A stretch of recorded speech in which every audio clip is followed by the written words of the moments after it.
God. Tell him what you need. Talk to him. He gonna come see about you. I promise you he will. I promise you. He gonna come see about you. I promise you he will. I promise you. He gonna come see about you. I promise you he will. I promise you. He gonna come see about you. I promise you.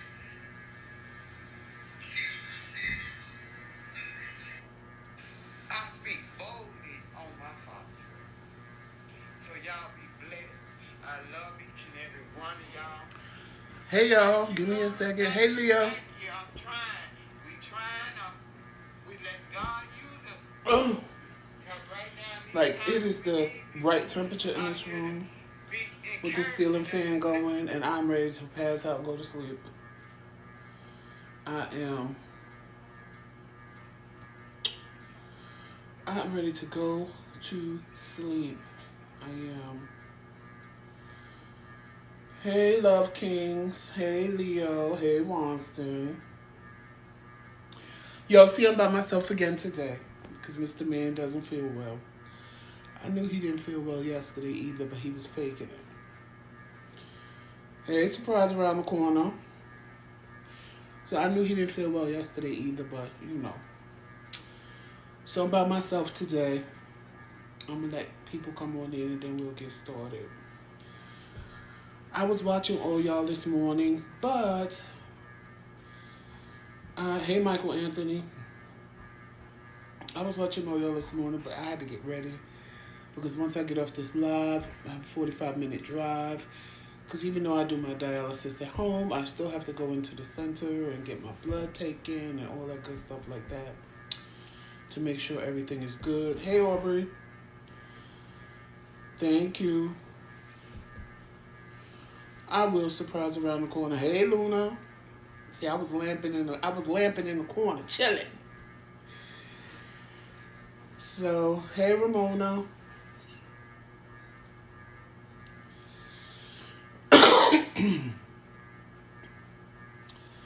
So I'm just in my living room, and this breeze from this ceiling fan and like the temperature.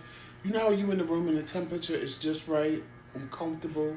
And if I just go like this, y'all will be watching me sleep for real, for real. Even though I slept good last night. Hey, in Q's World. Even though I had a good sleep last night. So,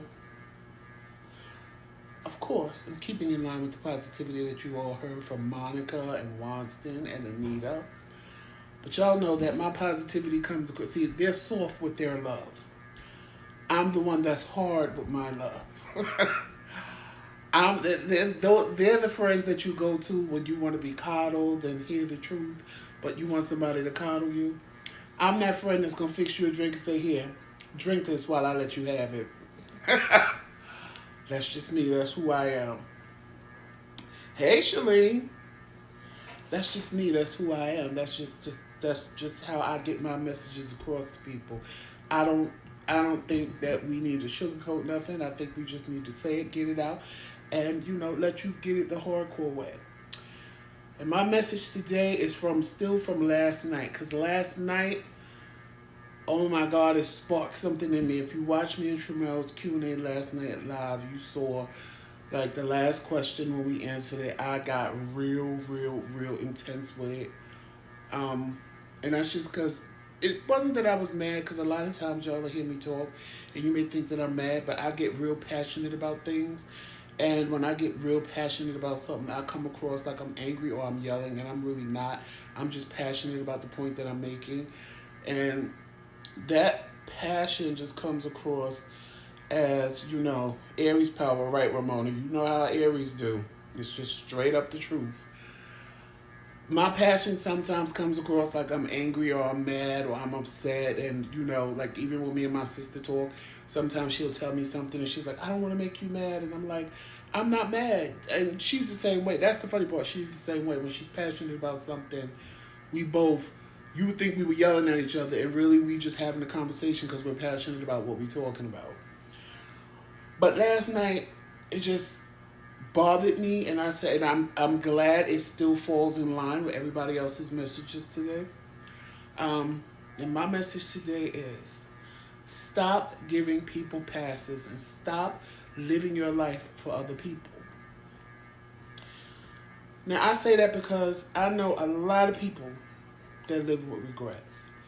When a person that they were living for is no longer around them, or a person that they did everything this person wanted them to do passes away, they get angry.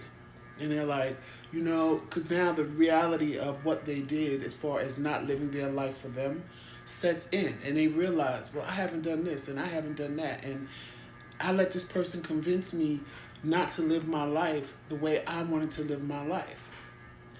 And that's the thing. Like, you cannot sit around and try to please everybody. You can't sit around and let people tell you how to live your life. You have to do what's best for you. And as long as you're not hurting yourself or other people, then you have to do it. And whoever's around you that doesn't like it, tell them to kick rocks.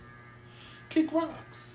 See, I'm not going to get that passionate this morning because y'all know my nighttime show is a little different than the daytime show. But tell them to kick rocks. Period. Like, it bothers me when I see people run around, well, I can't do that because such and such needs me to do this, and oh, well, I will do that today, but they need me to do this today, and then tomorrow they ask me to do this. Okay, why are you doing all of that? When do they do for themselves? When do they get up and do stuff for themselves? Because I don't never hear you say that they doing anything for you. Why is it that you can put your life on hold for them, but they never put their life on hold for you? They want to dictate how you walk, talk, dress, everything. Because if they're not pleased, you can't do what doesn't please them, which is a crock of you know what. Stop living your life for other people. One thing that I could say, and I had this conversation with someone, and they said, do you have any regrets? I said, no. I don't have no regrets when it comes to my life. They was like, come on now, you have to regret. So I said, I don't regret anything. I said, because guess what? I also will never live with what if. What if I would have? Because I've always done what I wanted to do.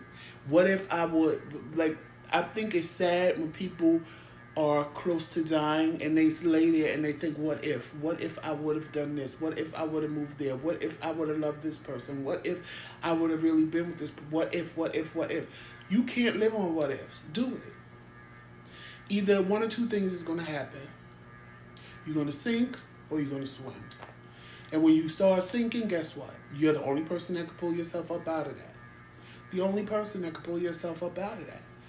But I'd rather start sinking than say what if. Because at least I know I did it and it failed. I don't have to sit and think, well, God, if I would have did that, maybe it would have turned out this way, and maybe I would have had a better life, and maybe... No, because I did it, and I say, you know what? I'm glad I'm sorry that this happened to me in the process. But I did it. And I know that it didn't work. It was what I thought I wanted. It was what I thought I needed to do for me. But it didn't work, and so be it.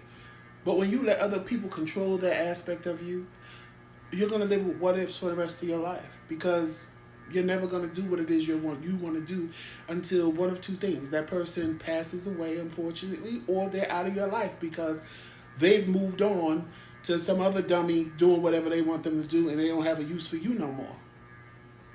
And I've watched it. I don't know why a lot of people that gravitate toward me are strong-minded individuals. But a lot of them live to please other people. And in the process of getting to know me and seeing how I move and seeing what I do, they get this fire burning in them. And then, of course, I get blamed for everything. I get blamed, oh, since you started hanging out with him, you've changed. Yeah, they changed, because I'm not going to sit there and convince them to do whatever you want them to do. Live your life. Do you. Be happy for you. You can't be happy when you're doing stuff and living for other people. Now, I'm not going to sit and say that at some point in your life you don't need to help people, because everybody needs help. Hell, you may need help one day. and somebody may have to help you. That's not what I'm saying. What I'm saying is those people, and some of you are those people, and some of you know people like that. They won't make a move because, oh well, so and so needs me to do this, and so needs me to do that, and then next week I can't do it because they need me to take them here, and I gotta take them there, and I gotta do this, and I gotta do that. Like, why? Live your life. At what part of your life do you realize that you're doing all this for this person and life is passing you by? Life is too short. Life is passing you by. And then when life passes you by and you're sitting somewhere 50 years old or 60 years old saying, I really didn't do nothing. I just did what this person wanted me to do. I can't believe I didn't live my life. I'm old now and I can't do the things I used to do. Whose fault is that? It's not theirs. It's yours. There's nothing wrong with helping people. There's nothing wrong with being there for people. That's not what I'm saying, so please don't take it that way. It's just not. What I'm saying is, somebody typed a long, big message. Yes, I wasted my last year in college running all over the place for this person who didn't want to help themselves. Then the pandemic hit and I realized how much time I wasted not caring about myself. Right. And I'm not, people do it with boyfriends, girlfriends, mothers, fathers, sisters, brothers. It's anybody. I'm not just talking about, in friends. I've had friends that thought they were going to, oh, I need you to do this. Oh, I need you to do that. Oh, can you take me here? Oh, can you do it? No, I can't. And watch how fast when you tell them no, how the whole dynamic changes. How everything they pretend to be to you flies out of the window when you say no. It only takes one no. It only takes you one time to tell them no, and watch how quick they change towards you. Watch how quick they change towards you.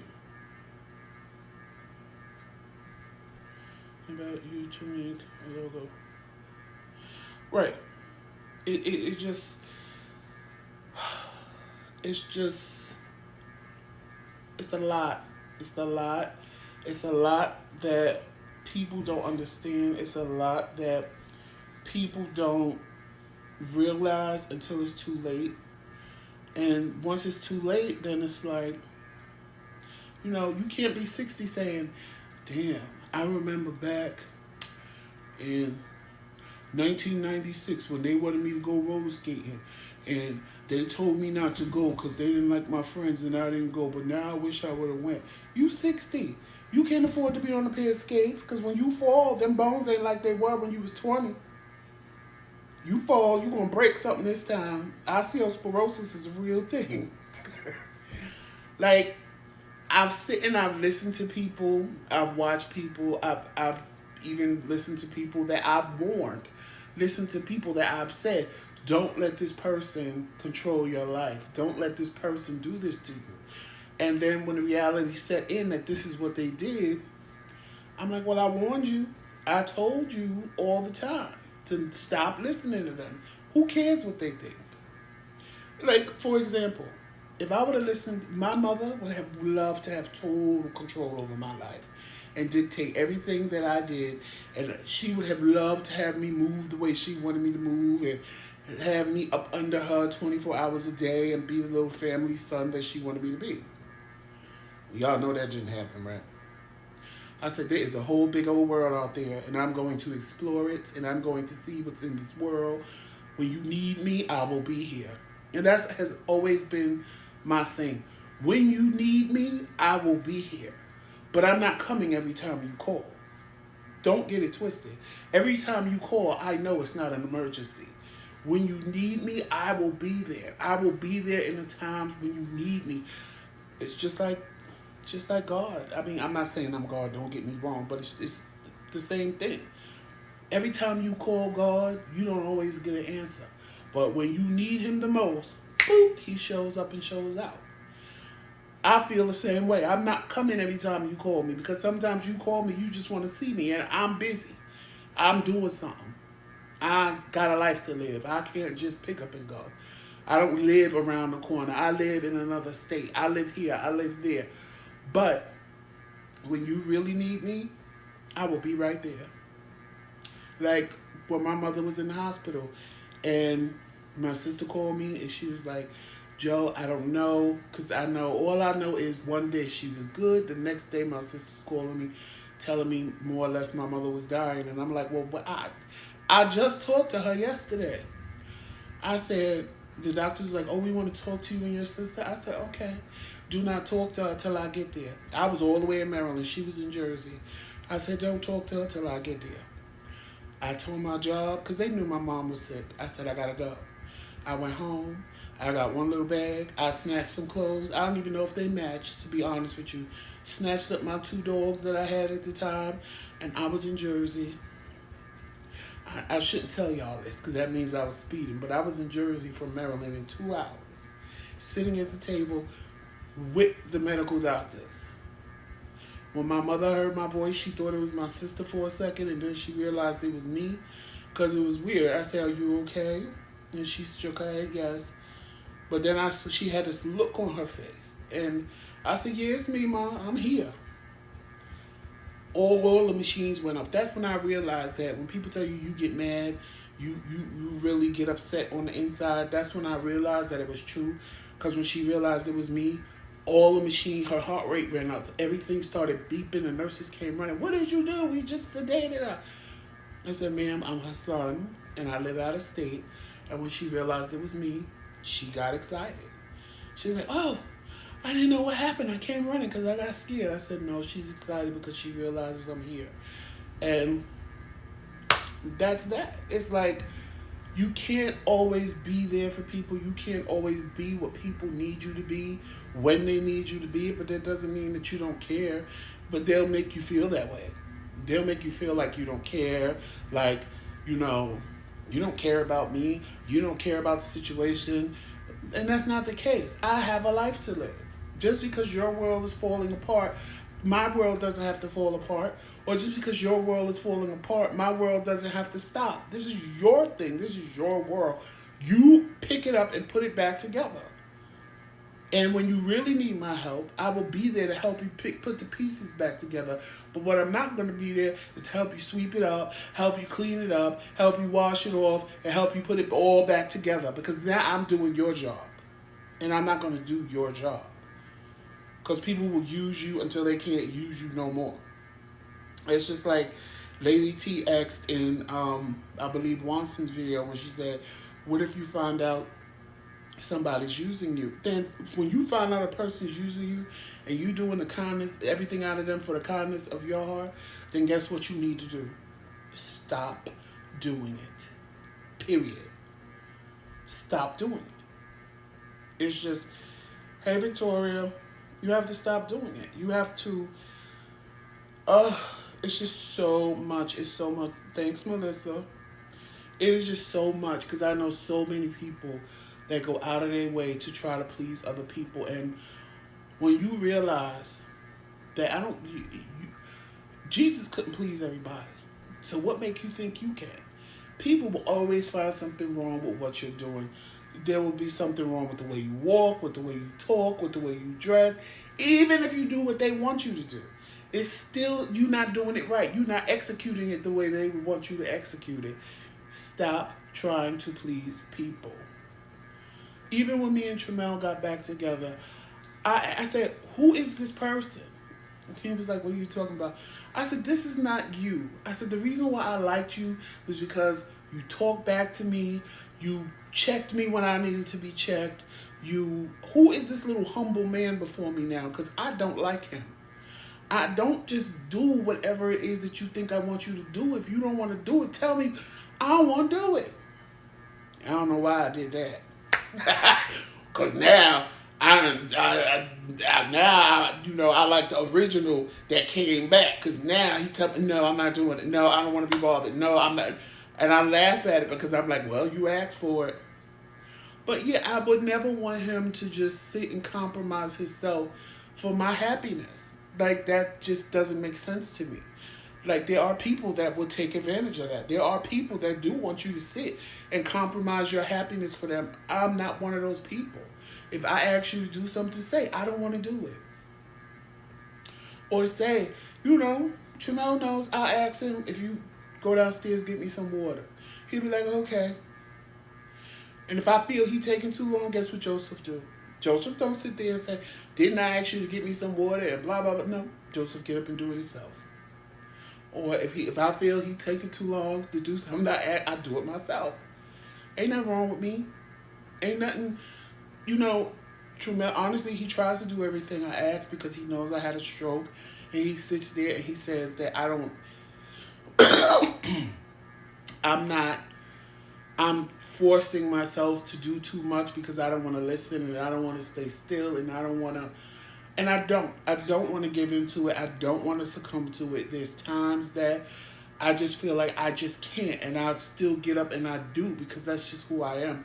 That is just the drive in me. I just refuse to let things, I always say, I had a stroke didn't have me, because I'm not going to give into it. I'm not going to allow myself, as much as all this side of me is dead. And like yesterday, my leg just kept feeling like it was going to give out while I was walking and moving around. I didn't care.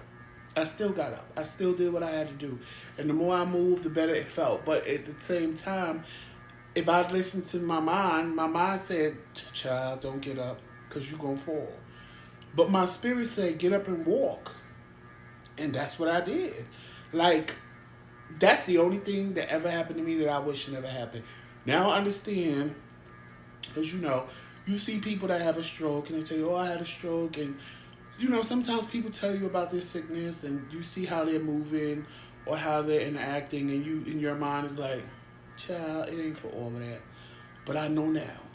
Like, that's the only thing I wish never happened to me. Because, like, it slowed me down. Like, when I take a shower, I have to touch the water with this because this can't feel it. And if I get in, it's weird because I feel nothing over here. But over here, I'll be scalded hot because I can't tell over here that the water is, like, it's a lot of getting used to. In the beginning, I couldn't even, because I had a stroke on this side, I couldn't taste, and like, if I drank something cold, it was cold on this side of my mouth, but hot on this side. And if it was hot, it was cold on this side of my mouth and hot on this side, all the way down my esophagus. Because all of this is, I say, dead. And over here, it's just my face because my stroke was on the left side of my brain. So this side of my body, I could feel everything. But this side of my body is just like, I don't say numb because it's not numb, it's dead. It's dead. And then people say, don't say it's dead. I'm like, it's dead. I said, what happens when you get out of the shower? You dry off on this side and you just dry off. You dry off on this side and all your skin is rolling off because it's all dead. Because like everything on this side of me is dead. Even my face, this side of my skin is like, it's dry. It's just real dry. I have to saturate myself with lotion because one thing, I'm not as dry. But it's just, and I can joke about it and I can laugh about it because I just don't let these things bother me. I don't let these things get me down. In the beginning when I was on dialysis, yes, I had a moment where I was like, I can't do this. I don't want to do this. But I had that moment by myself. I didn't have that moment with anybody else because I just feel like, I don't know, I'm a person that if I'm down, I don't need to make you feel down. I had a friend, like I told y'all, that would talk to me. And I would always call him Positive Polly because he would always tell me, bro, you don't know. And I was like, look, I just want to die. I said, everything I have is gone. I'm on dialysis. I just want to die. I was like, sometimes I just pray and ask God to kill me. Like, just take me because I don't want to go through this. And he gave me, oh, you don't know what God got for you. And I'm like, at this point, I really don't care. Like, for real. He called me yesterday.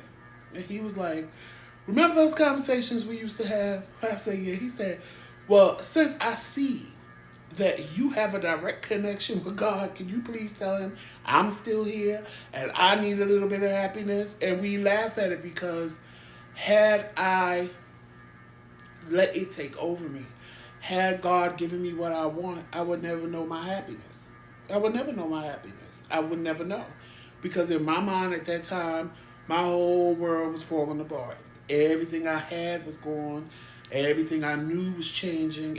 My whole body was changing. Like my skin was horrible. I was swollen all over the place, and it was just the most horrible thing I felt could ever happen to me. And it's not a good feeling when you go to a doctor's, or if they rush you to tell you to leave work and go to the emergency room, and the first words out of the doctor's mouth that walks in is, "You have end stage anything." End stage means you're about to die, and that's just what I said to her. I said, "Did you just say end stage renal failure?" And she said yes. I said, "So is that like end stage cancer? Does that mean that I'm about to die?" She says, "Well, yes, if you don't decide to do dialysis." I said, "Okay, when y'all gonna do my arm and put that thing in my chest?" And she was like, "Oh, so you're gonna, hell yeah, you just told me I was dying, girl. I ain't trying to die. I mean, I might say it. I might tell God to take me out of here, honey. But the reality of it, no, I'm not done yet. I'm not done yet, because if I was done, I wouldn't be sitting here. If God was ready for me to be done, I wouldn't be sitting here having this conversation with you. I would just be done. We would have just probably died in our sleep. We would have just, whatever the case may be, or I'd have been walking around and just dropped dead. But the mere fact that I'm sitting here with you right now, having this conversation, means God ain't done with me yet. So now I got to do what I got to do to keep myself alive." And everybody and anybody that knows anything about dialysis, when I told them, they was like, "You on dialysis?" I was like, "Yeah." They was like, "Why you so bright?" I said, "What you mean by am I so bright?" They was like, "Your skin, you didn't get dark, you didn't get," and I know people that have been on dialysis that were my complexion, and now, like, I just saw somebody recently that I know just started dialysis, and when I saw a picture of him, I was like, "Oh my God," because he is like, you would never know he was my complexion. He's like Tremel's complexion now, and I'm like, wow, that's what they meant when they said that I didn't get dark. And because for me, it was just what it was. It was, I just took it as is. It's just, I guess it also depends in your faith in God. Like I tell y'all, some people say they have faith and they scared to do everything. They scared to go out their house at night. They scared. I ain't saying walk through a shootout, but guess what? If the only way to get to your house is to walk through that shootout, Lord, cover me with your blood and get me in the house. Walk in that house, because that's faith right there.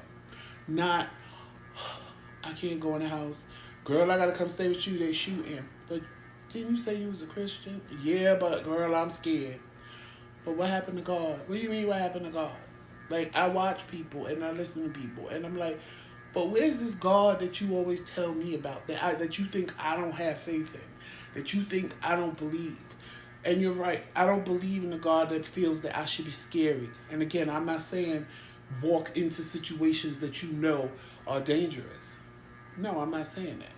What I'm saying is, if you believe God is going to get you through something, then do just that. If you believe God is going to heal you, then believe that. Don't constantly say, "God, I'm believing you for healing today. I know today is the day." And then tomorrow comes and you go, "God, I know I didn't get healed yesterday, but I know today is the day." And then the day after that, "Well, it didn't come those 2 days, but I know it's coming. And thank you." No. You know what you do? "Lord, my body is not well, and I'm thanking you for my healing." And every day after that, "Thank you for healing me. Thank you for healing my body." Because then guess what that tells him? You have that faith to believe that when he's ready, it's going to happen. That when he's ready, it's going to happen. So you're thanking him in advance for what you already asked him for. But like I said on another live when I said the same thing, if you have kids, or just anybody in general, "Can I have $10? I don't have it. Can I have $10? I don't have it. Can I have $10? Where did I get it from? I just told you I don't have it. Can I have $10? What? I don't have it. Can I have 10? I don't have it." Like, you get annoyed. You get annoyed with somebody keep coming to you asking you for the same thing over and over and over and over and over again. Ask once and thank him for it and be done with it. And when it's time to happen, it will happen. When it's time for it to happen, it will happen. It will happen. It will happen. Trust me, it will definitely happen. You just have to. I used to try to please people, not anymore. I learned from you, Joe. That's my sister. That she was a classic example of a person. My sister. If you saw her comment when she said, "I used to try to please people, not anymore. I learned from you, Joe." My sister was the first person to tell me, "You're mean. You're just being mean. You don't care about nobody. You're just being mean." I said, "Am I mean to you?" No. But you just worried about yourself and you just this, that, and the third. And okay. And little by little, she started seeing she's doing stuff for people. And people can't never do nothing for her. She's just doing stuff she ain't even want to do. You know, she ain't telling them. She calling me, telling me, "I don't want to do it." Well, okay, well, why did you say yes? Stop saying yes. Stop saying yes. Why did you let it happen? Blah, blah, blah, blah, blah. And then finally, one day she woke up and she was like, "You know what? You are right. People will use you till they can't use you." Hey, I've been telling you this all these years. Me and my sister are like the total opposite. When I tell you we are the total opposite of the spectrum, she is the one that will give you the shirt off her back. I'm the one that's going to ask you why you want the shirt off my back. And can we find another way because I ain't giving you my shirt. She's just going to give it to you and say, "God will provide," and go about her business. I'm going to be like, "Girl, I really like this shirt. Now, can we talk about me going to buy you one? Do you really want this one? Like, really? Why would you choose this one? Why do you actually need this one?" You know, that's to give you an example of how opposite we are. And if you knew both of us, you would really sit back and go, they couldn't have been raised in the same household. But in actuality, I took on more of my mother's personality. And my sister took on more of my grandmother's personality. Because my sister is just like my grandmother. Will feed anybody, will do anything for anybody. Which my mother was the same way. But she was a little bit more cautious in when she did it. Which is me. I'll feed you. I'll make sure you're okay. If you need anything, I'm there for you. But I'm going to make sure that I'm not being used in the process. And when I see I'm being used, you'll never get nothing else from me. My sister, on the other hand, will keep giving you the benefit of the doubt until she can't no more. And she just says, "Okay, Joe is right. I tried and I tried and I tried. And he's right. You just proved him right." So, you know, it's a tough thing. It's a rough thing. It's hard. It is really, really hard to... I think you just have to learn discernment and ask God to give you discernment with people. Because there are some people that they good at it, baby. They will trick you into giving them whatever they want, however they want it. They will trick you and they will pull on your heartstrings. Luckily, all my friends say that I have a heart like a rock. So there are no heartstrings to pull. And actually, me and my sister just had a situation. And I told her that I wasn't going to do something. And she was like, "We wasn't raised that way. Mommy and grandma didn't raise us that way. And I'm not going to allow you to be that type of person." So I did, I did. Tremel wanted me to do it too. So I did what they wanted me to do. And my sister was more mad that the outcome came out the way I said it was going to come out. But she was mad for another reason. She was mad because she was like, if they really knew who my brother was, then they would know they didn't have to do that. They would know that you would give them anything you had. You would have been there. You fell. You would give them anything you had. You would do anything for them. But because they tried to play you, now you're never going to do anything for them. And she knows that's true. And that's what bothered her the most, was that because somebody missed out on their blessing because they tried to play me, as opposed to just being upfront and honest with me and telling the truth. And that's where people, I think, make a mistake. Instead of just being honest and upfront, and say, "This is my intention," they try to sneak do it and they try to go around it like you stupid and you don't know what they're doing. But in reality, see, I'm the one to sit there and play stupid and let you think that I don't know what you're doing, but I know exactly what you're doing. So that when I make my move and I tell you it ain't never going to happen again and why it's never going to happen again, the only thing you can do is sit there with your mouth hung open. Okay. What I mean? Everybody saying hi, Tremel. Hey! Yes, Mr. Sicky decided to come downstairs in the last 30 minutes of the live. Let me tell y'all why I was sick, though. Disclaimer for everybody out there that wants to eat edibles and smoke at the same time, and you got gastroparesis. See, I got this condition, right? It's called gastroparesis, right? It's nerve damage that's in my stomach caused by my diabetes. I have nerve damage. So, when a normal person eats a meal, it may take them maybe an hour or two to digest it. With me, I can eat a meal, I kid you not, tell them Joseph, I can eat a meal like today, and it won't digest until like maybe like 3 days later. And then he won't eat for 2 days. And then I won't eat for 2 days. Yeah, I don't have an appetite. That's how, it's unfortunate, it's a complication of diabetes. Guys, make sure you take care of your diabetes, managing your diabetes the right way, because if you don't, you're going to end up like me. If you want to know a little bit more about me and my diabetes, you can watch my video on surviving diabetes. It tells about all the mistakes that I made, everything that I did from the time that I got diagnosed when I was 40 years old up until now, 20 years later, 23 years to be exact, later. Is it 20? It's not 20 yet. Whatever. Years later. Listen. That's why I have the condition, the gastroparesis. So I'm not supposed to eat like large meals and stuff like that. I have to eat like small meals on a daily basis. But sometimes I just don't feel like that. Sometimes I feel like I want to have me a little bit. And then sometimes I feel like I want to have me like a whole plate. So the day before yesterday, because this is Joseph's fault. Y'all know it's going to roll into Joseph. It's going to be his fault. It's his fault I'm sick. So Joseph makes this amazing pot of spaghetti. Now this ain't no regular spaghetti, right? Because he always talked about. Because Joseph got a little bit of Jamaican in him. So everything that he cooks for me, it gotta be spicy. And Joseph knows that is my worst enemy, like anything spicy, because I have gastroparesis, and with that I also have acid reflux.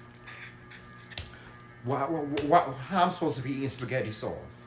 How am I supposed to be eating spaghetti sauce? See, it didn't. Well, you ate like 3 times yesterday. So yesterday, I'm enjoying my edibles, guys. Don't do edibles and smoke at the same time. When they tell you that, what edibles you had? Huh? What edibles you Brownies. I had brownies. Child, that brownie was stale, honey. Listen, but that's what made you sick. Listen, no, it was good. It was good. So, I'm just eating. Yesterday, I had four plates of spaghetti. Guess what I was doing all night? Because my stomach can't digest all that stuff, and I have acid reflux. I'm throwing up. I'm throwing up water. I'm throwing up spaghetti. I'm just throwing up everything. Everything just throwing up. Get down. Because he made this amazing pot of spaghetti sauce that he don't never do. Now Joseph don't never. I'm always the one to cook the spaghetti.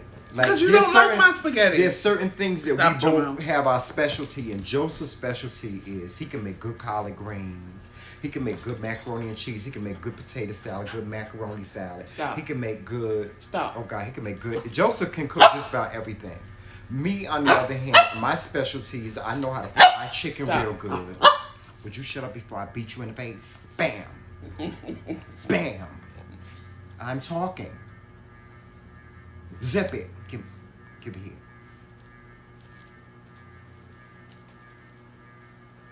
Anyway, but Joseph don't never cook spaghetti sauce. Ever. And I get nervous. I'm telling y'all, I get nervous. I get nervous when Joseph cooks. It's something that he ain't supposed to be cooking. We get, like I said, even when we cook together, there's certain things that he cooks. He cooked the stuff that he good at. I cook the stuff that I'm doing, which to him is water. Be quiet. I can't even cook water. I can't even boil water compared to, when it comes to him. Would you cut it out before I beat you? Go upstairs. You want me to be on that list. You want me to be on that list, Joe Mel, but I'm not going to let you put me on that list. He's mine. Mine. He's not yours. Tracy said. You see? Joe Mel. That's what he does when I hug Joseph.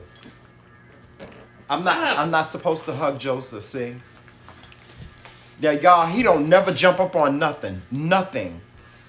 He done learned how to jump up on the sofa now.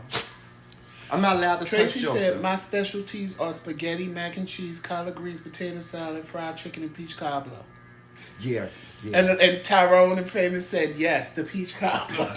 Yeah. That's his specialty. He stay in his lane. I stay in my lane. Yes. But his ass gonna go and make some damn spaghetti. Z. Yesterday, right? No, day before yesterday.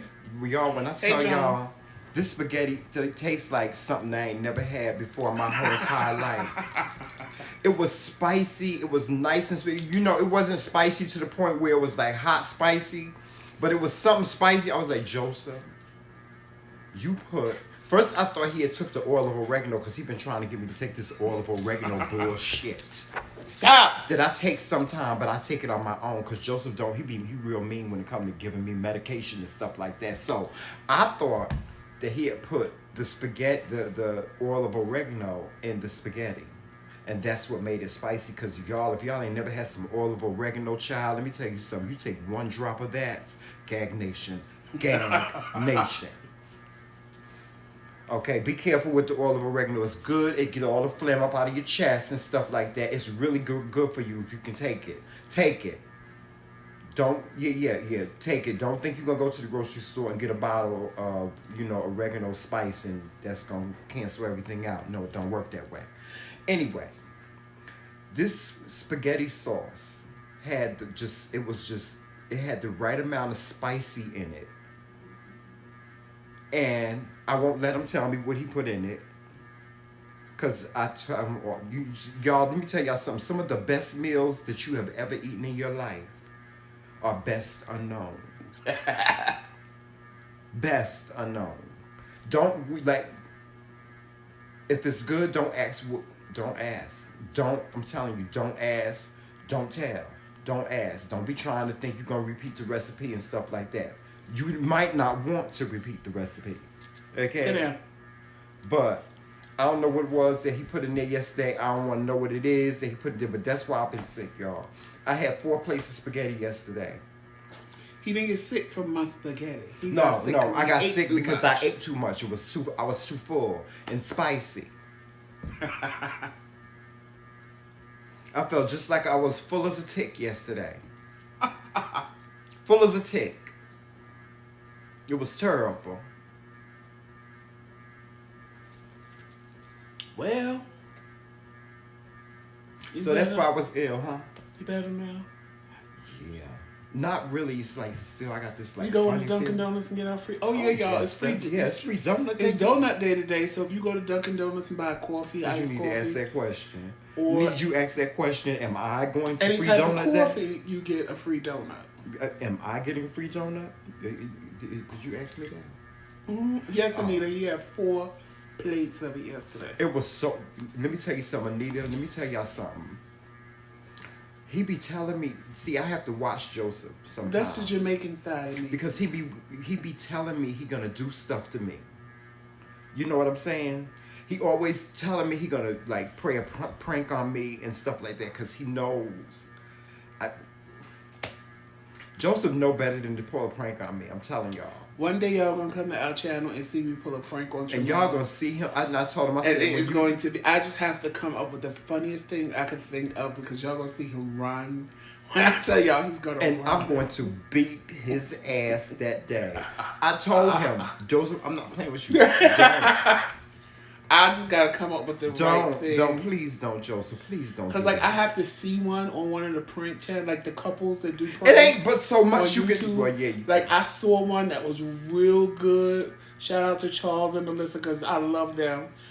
When See, I got to watch. I got to start watching them again. That there was a little girl in their bedroom in the closet because he put a speaker under the bed, and all you heard. He done something like that to me. He had me thinking somebody was in the trunk of the car one time.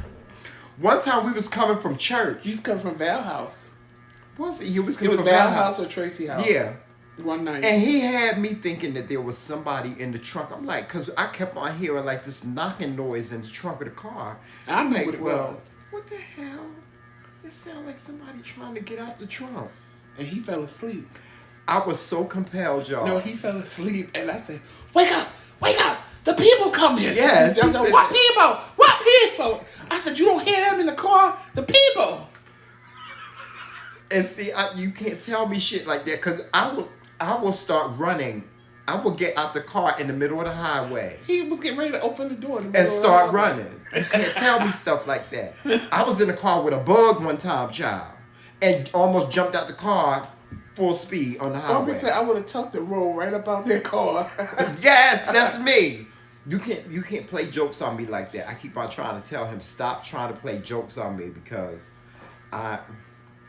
it's not gonna come out the way you think it's gonna come out. I'm telling you. It'll be fun.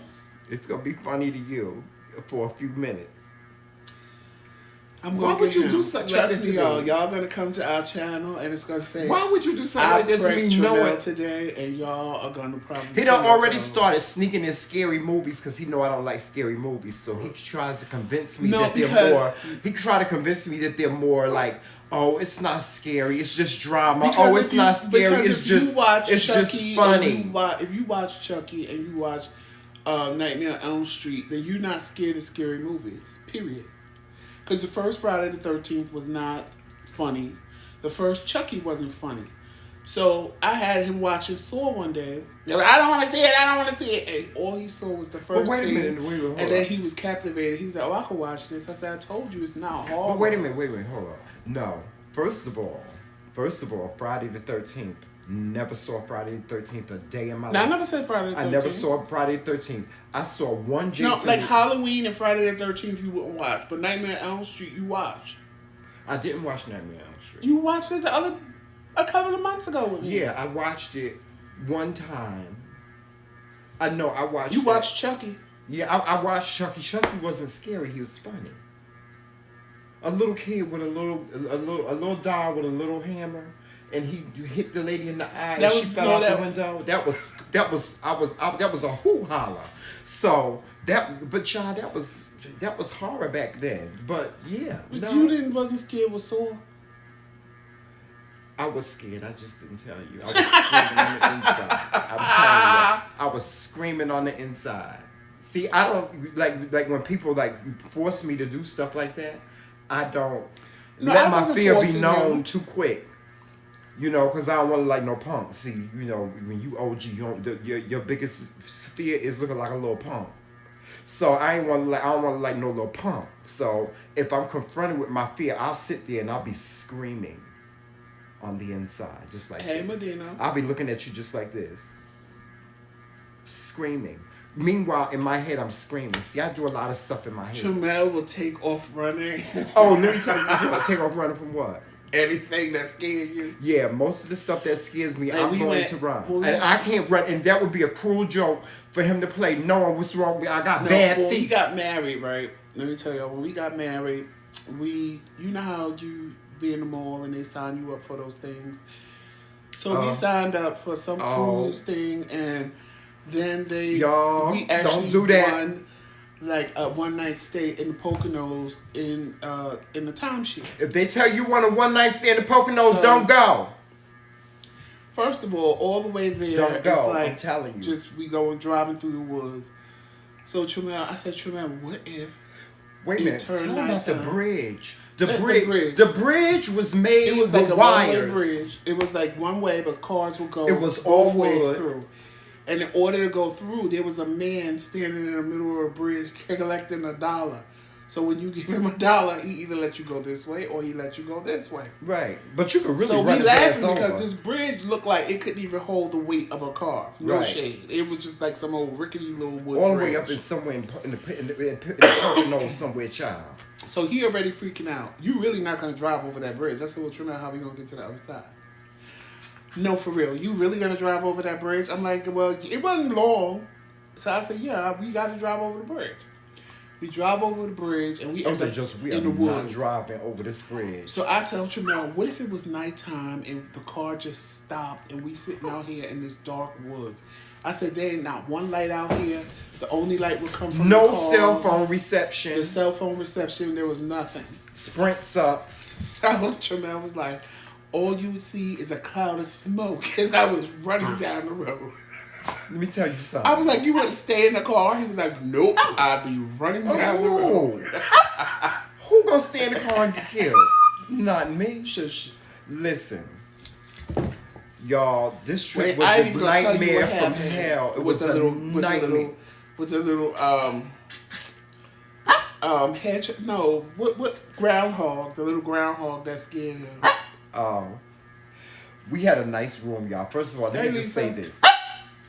Was it a nice room? It was nice. You had a nice room. We had the option of inviting like more people if we wanted, but it was so last minute that nobody wanted to go. Like we invited Tracy, and she couldn't go. And then we couldn't get nobody to go, so we just went by ourselves.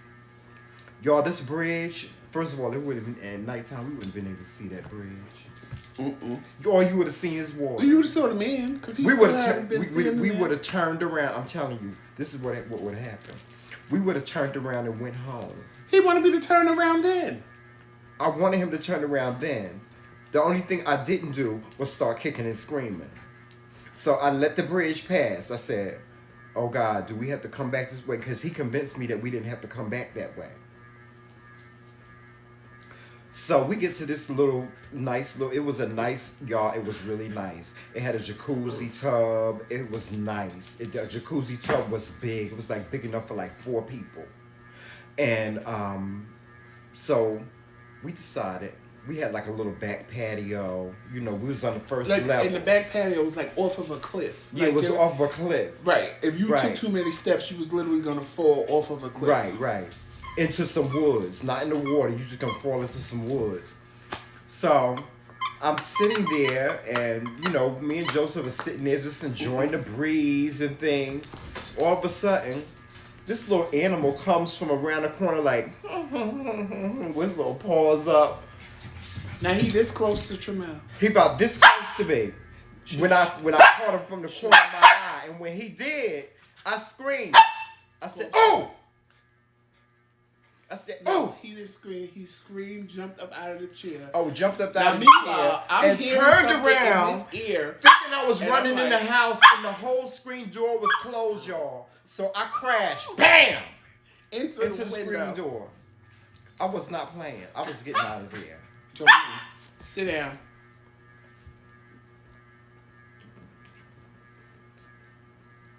Holy Jesus, holy. Sit down. What do you want? No. It's you. Because he was fine before you came downstairs.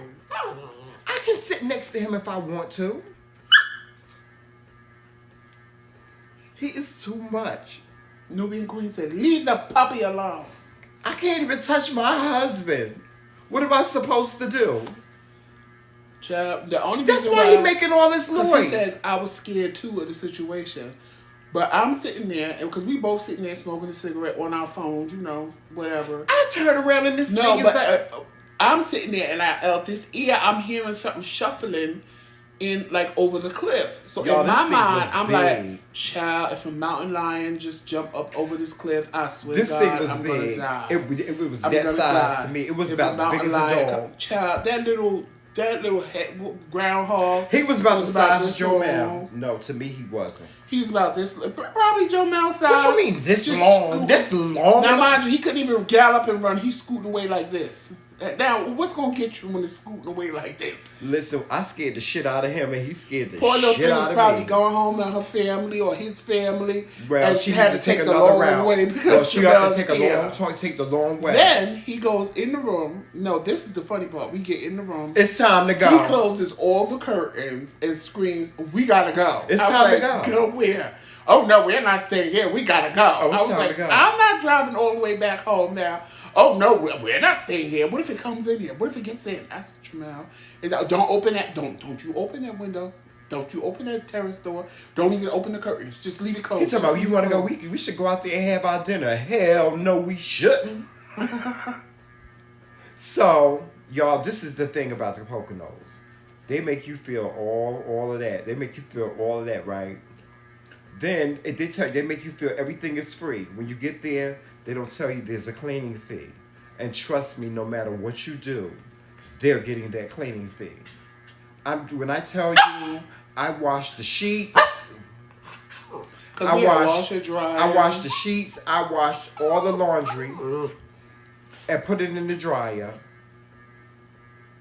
I use the laundry. Listen, because free is free. You can't use nothing. They give you a little packet of dish detergent. You gotta pay for that. You gotta pay for the fabric softener. They give you one sheet of fabric softener. Okay. One sheet they give you. They give you like a little packet of laundry detergent. Use that and see what happens to you. Move it and see what happens. Mess around and use one of them forks of them spoons and see what happens to you. Didn't we get lunch from some Yes, store we didn't even eat there. We ate dinner at that little restaurant. We didn't eat no room service or no shit. No. They charged us for everything. I got home on my credit card was like a $45 charge. Mm-hmm. They said it was for cleaning and incidentals. What damn incidentals? The motherfucking the damn groundhog or whatever the hell that was.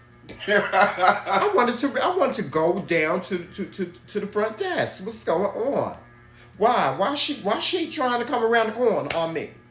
She tried to sneak me. Let me tell y'all something. If that thing had came near me, oh, we would have had problems. Y'all would have heard about that nationwide, huh? Oh, on our honeymoon, on our little mini honeymoon, we had to go outside. Every time we go and try to go on a vacation, something happens. We had to go outside of the hotel and smoke. He's running because he sees deer. Oh no, they attack. I'm going back in the room. Now, y'all, let me tell y'all something. I'm a straight up country boy. I'm telling you, I'm a straight up country boy. I was raised in the South. I was raised in North Carolina. And, you know, we had chickens and stuff like that. We didn't have no deer. And if we had some, honey, you knew them bitches was coming down from the mountains. We didn't mess, and my grandmother taught us don't be messing with animals. I stayed on the front porch with my grandmama, snapping peas, snapping and shucking peas. That's what I did when, you know, I wasn't all out there in the woods and stuff. My cousins used to bring back bugs, big old bottles with big old bumblebees that be in the jar looking at you like this. Fireflies. I didn't mess with bugs. I'm not a bug person. I don't play with bugs. And believe it or not, I lived in the Shenandoah National Park. Unbeknownst to me, I got there. I needed a Virginia child and got the shock of my life. They said, "You are in the Shenandoah National Park." I said, "Well, what the hell does that mean?" It's the park that's protected by the government. This is the only park. Nothing, not even an ant. The only park that's protected by the by the government, by the nation. The Shenandoah National Park. Well, they protect other ones, but this is like a natural park. I mean, y'all, when I tell y'all, they have moths that look like this, and that got bodies like birds. I seen an eagle come and swoop down and take a dog. Yes, take the dog and then drop the dog. And on that note, y'all. Yeah, we gotta get out of here. Make sure after here you go over to Super Chat. Yeah. Especially if you're a content creator. And make sure you make your way over to Tuber Chat. Make sure everybody that's part of the TBT squad, all their links will be in our description box. That would be MJ&J Family Mukbang. That would be It's Me, Wanston, Yes Honey. Yo, it's your boy Leo. And Let's Talk About It with Anita. And of course, us. Yes. All their links will be in our description box, so you can like their pages and subscribe to their pages. And we are going to get out of here because I have to go and take a 45-minute ride, and maybe even Tramel has to sit in the car for 45 minutes while they give me some iron. I'm not sure yet. But in any case, you will get a car conversations out of this one. Oh, yes. That'll probably be posted later today. Would you get out of my face? And maybe we will, if we use Prism, if we go live with it. We might go live because we always tell people how pretty it is up here and the mountains and stuff like that. So we may go live and show y'all what it looks like driving upstate New York. And I'm going to it's beat just with this. totally different than being in New York City. It's like being in the country without being in the country. Oh, child. And what? I thought I saw something fly past. I was getting red, child. And on that note, you know what we always say. Please keep yourself safe and keep yourself in good spirits. Make sure you walk in peace. Medina, come and get your doll. Make sure you walk in peace, love, sunshine, and happiness. And you know what it is. It's Team McRae. All damn day. Later, y'all. Peace. Head on over to Tuber Chat. Yeah. Wanston, you could put the link in. Or if He Tuber did. Chat is still in here, put the link into Tuber Chat. He put it in. That's your phone. Oh, this is my phone? Oh, hey. Yes, sir. Hey, Hit bring the me a end chicken button. chiquita.